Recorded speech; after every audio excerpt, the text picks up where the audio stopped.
Welcome to The Worst Advice I Ever Got. We're so excited to have you with us today and to have our special guest, Gavin Guidry, with us. Gavin helps create campaigns for billion-dollar brands like Uber, Sprite, and Instagram.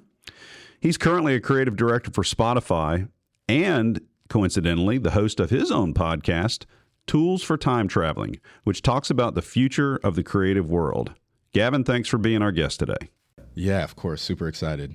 So with all of our guests, we don't beat around the bush. We jump right into just tell us about the worst advice you ever got. Lots of candidates there, but I would say the worst advice I ever got was to invest in Ripple. Oh, okay. So tell us more about Ripple. Yeah, okay. Is that a dribble competitor? No, but very on brand of you as a content creator to think so. It's not Dribble. No, it's Ripple, which is XRP, which is a cryptocurrency. You can find it, it's like traded on Coinbase and all. Yeah, it's one of those cryptos. But it was one of those coins, right? Like after Bitcoin blew up and Ethereum blew up and all these different coins were blowing up. It was one of these coins, but it was super cheap. So I want to say, it was like a penny or like a dime or something, like per Ripple. And then at one point in 2017, it went up to like 70 cents or something like that, or like $1.30. And so people were like, "Oh my God, I made $100,000." And so like when that happened, my friend was like telling me all about it. He was a coworker of mine, good dude, well-intentioned. And he was like, "Yeah, man, I have like $100,000." And like at the time I was like, "Oh my God, like that's so much You're money." the queen of England. Yeah. like you made it. Quit the job and sell it like you're rich. But he was like, "Yeah, here's how you do it." And at the time I'd obviously heard of cryptocurrency, but I didn't have a wallet. Really had no idea how to go about. So you were new to the whole crypto world. I was new to the whole entire crypto world. Really new to at that point. I hadn't really even done much in investing of just like actual money, just like savings and things like that. So this was exciting because it was novel, right? So it's like something new, and there was like this whole like you'll get rich potentially sort of thing. So I was like, all right, I talked to my wife about it. I was like, I think like. Let's just put $1,000 into it. And never seen that $1,000 is not $1,000. She gone. So you lost it all. I didn't lose it all, but I would say like that $1,000 is probably like $300. Yeah. And if I take it out, then it's never going to be more than $300. Right. So it's like $300 now. And I mean, didn't lose it all, but definitely was not the best way to invest my money, I'll say. Yeah, painful. I can relate a little bit. I made an investment in the stock market early on. I didn't invest in the crypto market, but I invested in one of my first stocks, put $5,000 into the stock, and it literally went to zero. And I thought my wife was going to divorce me. Like it was bad news. Yeah. So how did this loss, right? Yeah. I mean, it was painful. Yeah. How did that affect you? Yeah, I mean, part of it is like it's a little bit embarrassing to be like, I tried this thing and kind of fell flat on my face. But I think the worst part of it is I just felt very skittish going forward about investing just in general. I dipped my toe in. Yeah. Like this felt very much like a dipping of the toe. Yeah. It's like, okay, cool. Well, I want to see. But if like a shark comes up and rips your foot off or something like that, and it's like, I'm not gonna dip my toe. I only got one more foot left. No. So it definitely made me super cautious. And I just felt like I got burned. Now it feels like I almost have like trust issues with investing. It's 2024, and like. It's all about being like a first mover, right? Like we learn in school about first movers and things like that. And like, I don't want to be a first mover anymore. And I think over the long term, like that's probably a good idea. But I also think that there's potential opportunities that I could miss out on when it is something legitimate. The issue with like the Ripple thing and all these Elon Musk coins that like everyone invests in and they're just trash coins is that it's just burning so many people and a lot of them are never going to come back. Like, Right. a lot of them have abandoned their wallets and a lot of them have just abandoned the space. And now anything that comes from that space is garbage. Yeah. When that's not the case, you know? That's a great point. I think we draw conclusions on a broader population based upon a singular experience. We have scar tissue, right? Yeah. And so we relate everything to that. And I totally agree with you. Early stage investing produces incredible returns. Yeah. You've got to be prepared to lose a lot, though. And I think back to your point, going back to your initial investment, if you had invested in Ripple and say 4 others, 3 of them failed, 2 of them hit home runs. Yep. You're like, this is great. Yeah. And I'm all in. But that's not the experience you had. So it sort of created in you a more cautious approach to say. Yeah. No, 100%. It's a ripple effect. Oh, Wow. See what I did there? that's why they pay him the big bucks. Well, we'll see. We'll see. One thing he talks about in the pre-interview that I really liked how you got to and you started there is the wallet. You know, is kind of bundling. People bundle this crypto with other things that are important. Yeah. It's really about the future. Like I was telling you before we started, like I have my own little podcast and, you know, we talk about the future of creativity mostly. And the blockchain, even now, is enabling people to create like ownership of, you know, digital goods in ways that we haven't been able to do before. And I'm no expert, so I don't know if this is 100% correct. But what I've gathered is to be on chain and to be flexible, movable, nimble within the chain, you need a wallet and you need crypto and currency to be in that wallet. Right. And so, you know, to have this creative future, right, where we have like creators and artists and musicians that don't need labels and they don't need agencies and they don't need, you know, all these different, you know, powers that be these distribution companies and stuff, like they can do it on their own and just like be artists and have ownership via the blockchain. We need lots of people on chain who are able to buy and sell and be like proprietors of that content, of those digital goods. Yeah.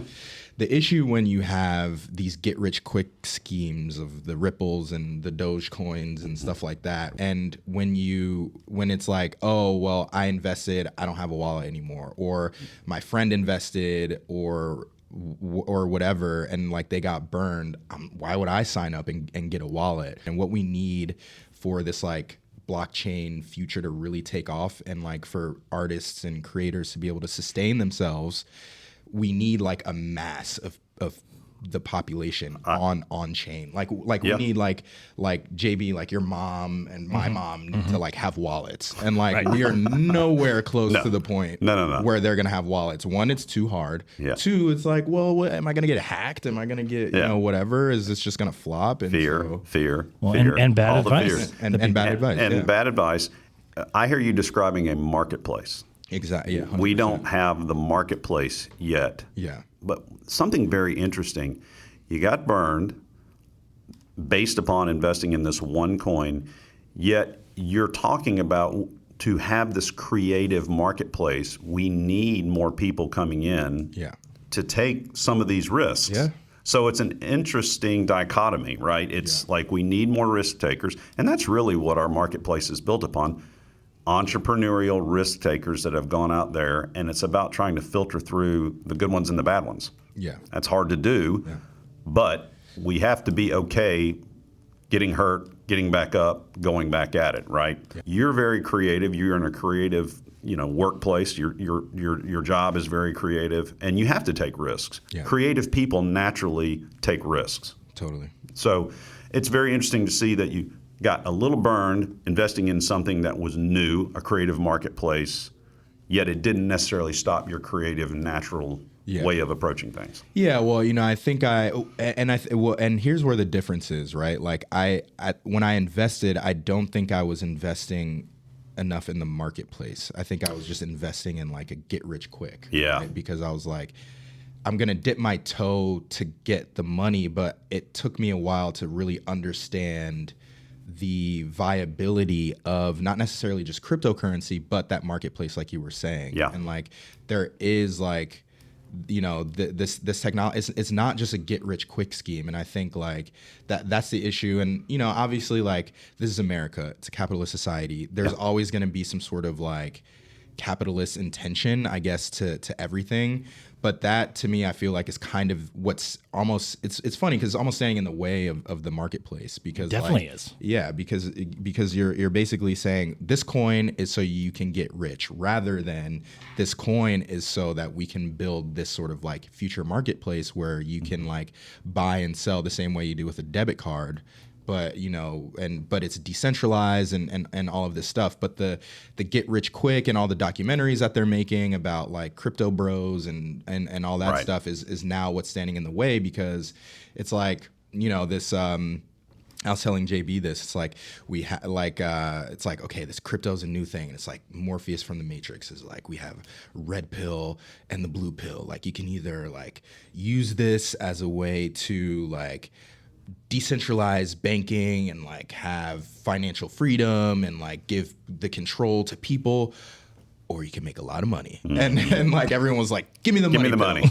I'll take the blue pill. Yeah, I'll take the blue pill. Yeah. And so it's weird, because that's sort of like what's standing in the way, I think, of like a little bit more flourishing in the future. I think a lot of the stories are on the gains and the losses. This coin gained this. Yep. This coin lost this. And we're all focused on the individual performance versus, to your point, the viability of the entire network, the viability 100%. Of the marketplace. Yeah. And if we come together in the context of trying to build a marketplace that can be successful, maybe we have a better shot. But people unfortunately approach it with, hey, what can I turn this into? Yeah. What kind of return can I get out of this? The only thought they have. They think this is crypto. Crypto's get rich quick. And that's the only thing I should think about. That's the only thing. It's the only reason it's there. Yeah. And when it doesn't work and people get bad advice like Gavin got, it's a ripple effect. Well, and huge. He's really trying to make ripple effect. Yeah, goodness gracious. It's interesting. I can relate a lot to what you're talking about here with that loss and how it affected you. I've kind of gotten back on the horse again, so to speak. Do you ever see yourself going back in and investing maybe in an individual business or an individual coin, or has this sort of prevented you from ever wanting to take that step? Yeah, I definitely see myself getting back into what like Web3 and the blockchain in some sort of way. Okay. I don't know if it'll be, like I was saying before, sometimes you have to invest in a coin in order to have like any sort of like mobility on chain. So there's definitely the possibility that I'll invest there, but I think one of the best things I did was just like linked up with a financial advisor. And so I would definitely recommend folks to like seek expert opinions, because I was able to get just like a full view of money, cash flow, savings, liability has a big part to do with money that people don't think about. Right. And that makes it so like, okay, well, I'm not just like, wishing on a star here with this and like hoping something sticks. No, I have like an actual strategy. So like you were saying, if I know how much, okay, I can put this here if this is a little bit risky, because I'm doing all of these other things that are not risky.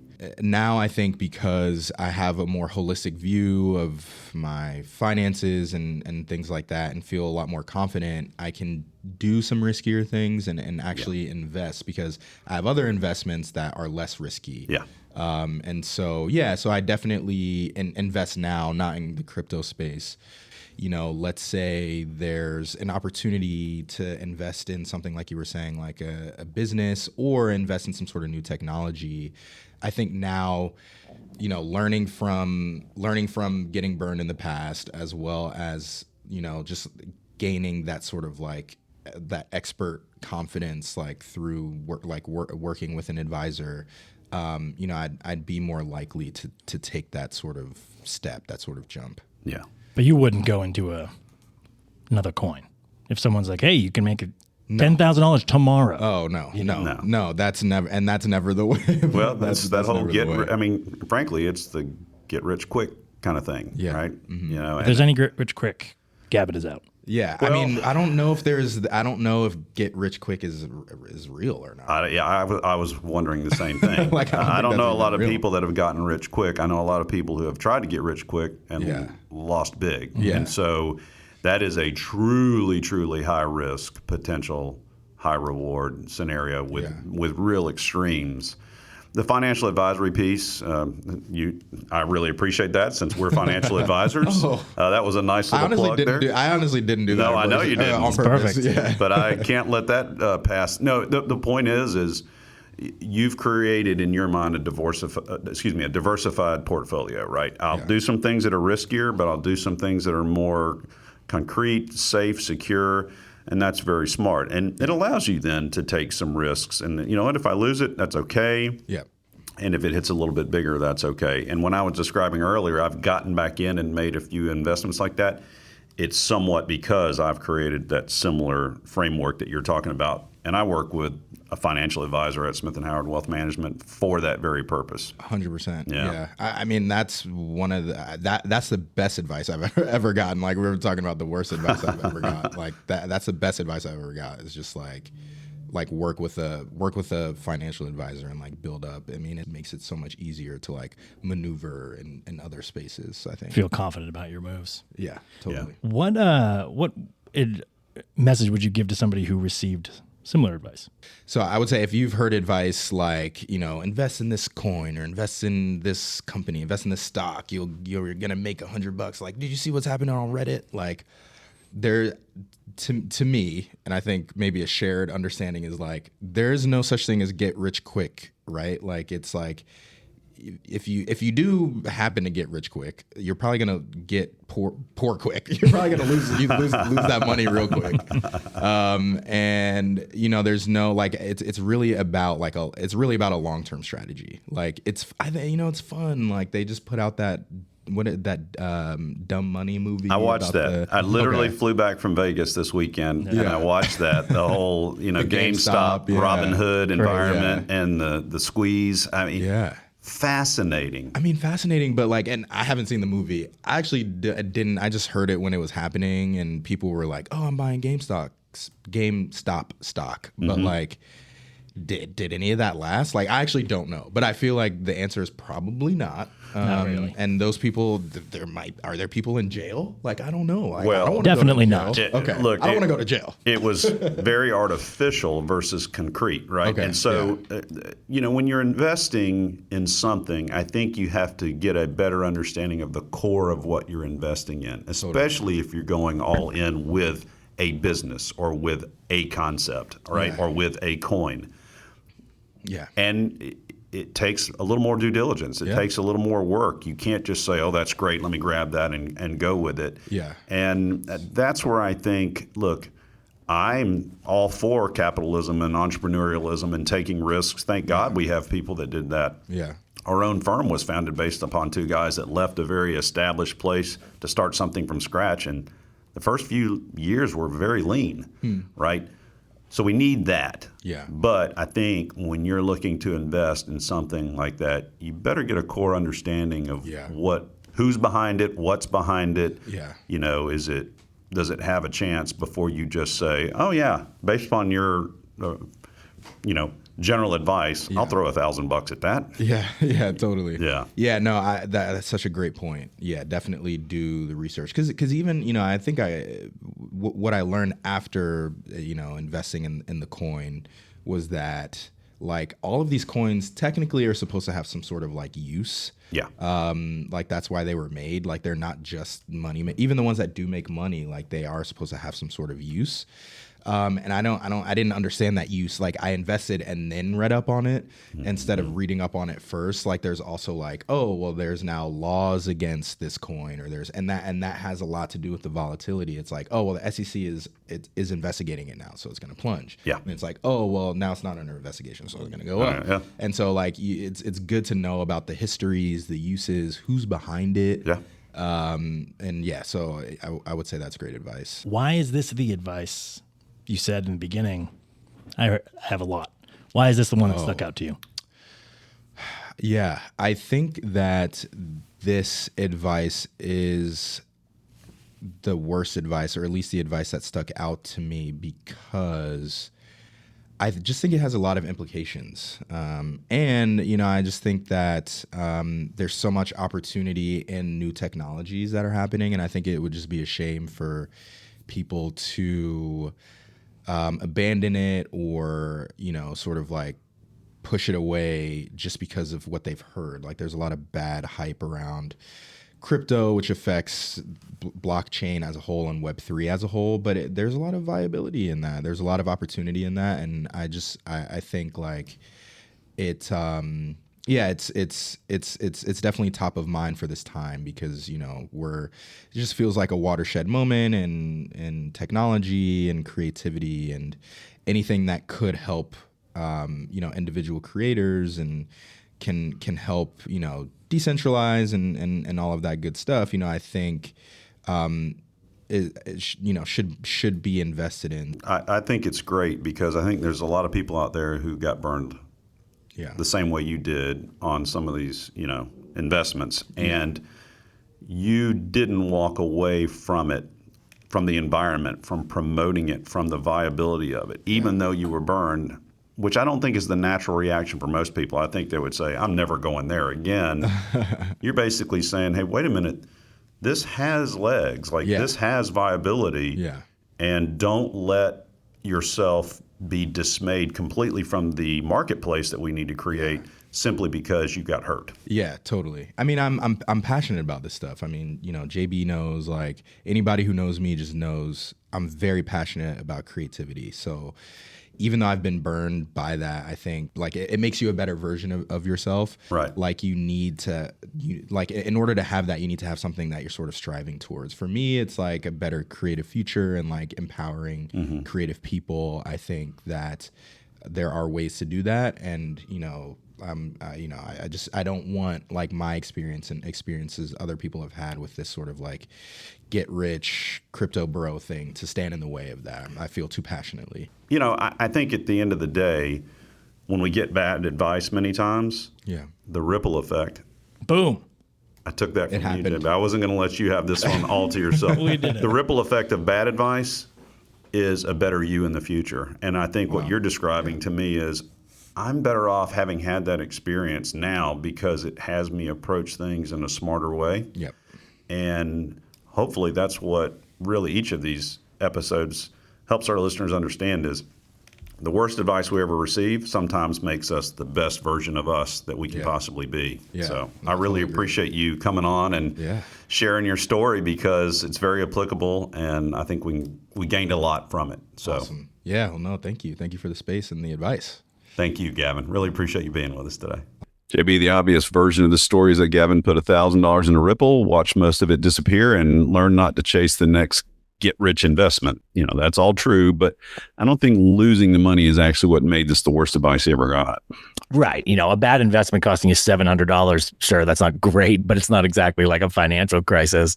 What made it stand out to him as the worst advice he ever got was that it made him suspicious of like all the technology around this entire new ecosystem. Yeah, exactly. He didn't just lose confidence in one cryptocurrency. He started questioning the entire ethos behind it, right? The marketplace and all the creative possibilities that could come with it were just dismissed as, that's got to be another scheme. One bad experience became evidence for everything being bad. Yeah, it's a really interesting point on how like a little piece of advice, which is kind of what we talk about on the show, can affect how you feel about a much bigger thing. And maybe you don't even realize it. Yeah. And I think we all do some version of that or have some of that in our head. We take the scar tissue from the last decision into the next opportunity, even when the people or the circumstances or the risks are completely different. Yeah, right. It's like eating escargot and then deciding you don't like food. Like Gavin definitely got burned by a get rich quick pitch, but that doesn't mean that every use of like blockchain or Web3 or new technology is the same kind of thing. I'd be suspicious, obviously, if anybody says the words to me, basically guaranteed, but that's a whole nother thing. Also, what I appreciate about Gavin was that he didn't pretend the skepticism just disappeared, right? It's still there. But the difference is that now he's trying to use that experience to ask better questions instead of letting it answer every question for him, right? What are we actually investing in? What does it do? Who's behind it? Is there a real strategy? Or are we just hoping to make money quick because somebody else already did? That's the lesson here. Your previous experience should inform the next decision, but it shouldn't automatically make that decision for you. Yes, right. Learn from the $1,000 or in his case, $700 that he lost. Just don't let that become your full-time financial advisor.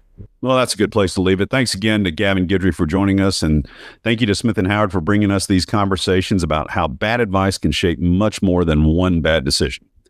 Come back next week wherever you get your podcasts, or as Gavin would certainly appreciate, on Spotify, to listen for another episode of The Worst Advice I Ever Got.